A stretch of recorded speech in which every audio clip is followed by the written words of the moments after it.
சினிமாவை வெறும் படமாக மட்டும் பாருங்கள். அதை வாழ்க்கையோடு முடிச்சு போட்டு சினிமாவில் நடிப்பவர்களுக்கு எல்லாம் தெரியும் என்று அவர்களை அரியணையில் தூக்கி வைக்க வேண்டாம் என்று நடிகை ரோகிணி சுல்லென்று கூறியுள்ளார். பச்சை மிளகாயை கடித்தது போன்ற உணர்வு அவரின் பேச்சை கேட்டவர்களுக்கு நிச்சயம் ஏற்பட்டிருக்கும். திருவாரூரில் நடந்த தேசிய நெல் விழாவில் கலந்து கொண்ட நடிகை ரோகிணி, பூச்சிகளும் நண்பர்களே என்னும் தலைப்பிலான புத்தகம் ஒன்றை வெளியிட்டு பின்வருமாறு பேசினார்.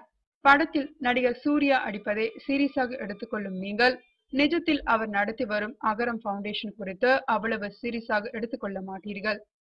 சினிமாவில் நாங்கள் பயன்படுத்தும் ஆடைகள் மற்றும் நகைகள் எப்படி எங்களுடையது இல்லையோ அதே போன்றுதான் நாங்கள் பேசும் வசனங்களும் எங்களுடையது கிடையாது. யாரோ ஒருவர் எழுதி கொடுக்க நாங்கள் அதை பேசிவிட்டு செல்கிறோம். சினிமாவில் 4 காட்சி பார்த்தோமா அதோடு அதனை மறந்துவிட்டு அடுத்த வேலையை பார்க்க சென்று விட வேண்டும். அதை விடுத்து அதில் நடித்தவர்களை அரியணையில் தூக்கி வைத்து கொண்டாடக்கூடாது. சினிமா என்பது அனைவரையும் கவரும் ஒரு ஊடகமாக இருப்பதால் நாங்கள் என்ன பேசினாலும் அது மற்றவர்களுக்கு பளிச்சென்று தெரிகிறதா? எனவே இதனை உண்மை என்று நம்பி ஏமாறாதீர்கள் என்று அவர் உண்மையை சற்று உரக்க கூறி தனது பேச்சை நிறைவு செய்தார்.